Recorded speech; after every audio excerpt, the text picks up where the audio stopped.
Hi Mr. Syndrome and friends, I'm Eugene from SDE1FO2. Today I'll be giving a tutorial on the grid and rotate function. So, why use the grid function? The grid functions allows us for easy, clear and accurate drawing to be done. Let me start off by showing you how to turn on the grid. You can see this pattern over here, right? It says display grid, which is off now. To ensure it's turned on, click on it and it will turn blue, followed by your screen will show your grid function. So let's start off by drawing a simple square. I'll go for points 0, 0.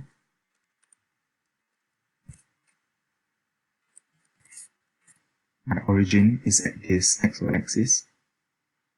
I'll go for 100.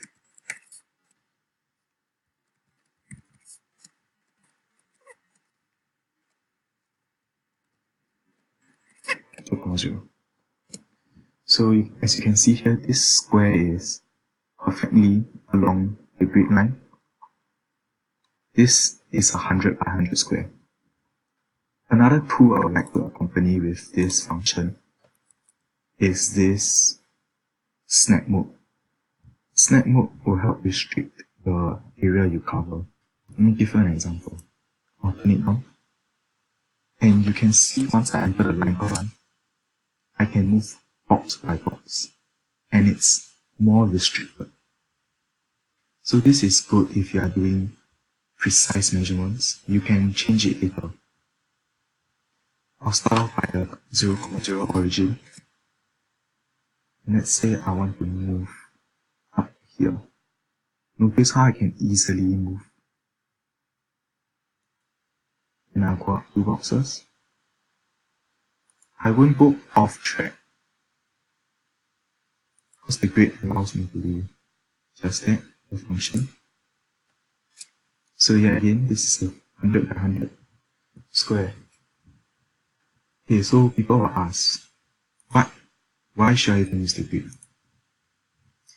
If you're understanding of why you should use the grid, I will freehand draw. As you can see, they will say specify first point. However, without the grid, I can't even see origin point to start from. I just press from here. Notice how the lines are not straight at all. You can go any direction. You go here, here, here.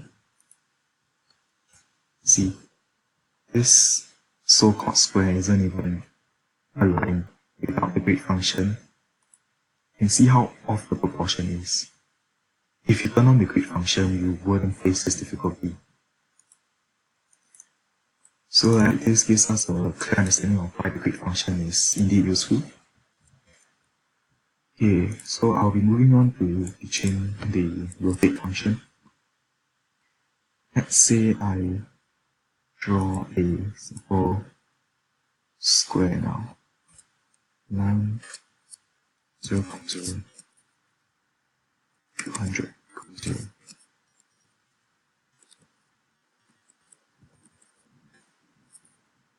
And a quick one. You'll notice I have a 200 by 200 square. So, to show the rotation, to even have the rotation, simply key in the command rotate. It will ask you to select an object. Okay, so what you want to do, select the entire object, followed by pressing enter, specify base point, here. Now they will ask you to specify your angle. As you can see, I can rotate it freely. You can get fixed angles by keying in your desired angle. So I would want a 90 degree. Simply key 90, and I shifted 90 degrees. Now, using the rotate function, many can make careless mistakes. So these are some key things you want to take note of. When you rotate, notice how they will ask me to select an object. I will select my entire object. For some people, they would be, rotate, select an object. They will just press on one single line. Then rotating, they will rotate the entire thing. Specify base point. Now you can see how this line will only rotate, while other parts of it will not turn. So it's important to ensure you select the entire thing, specify base point, specify an angle 180.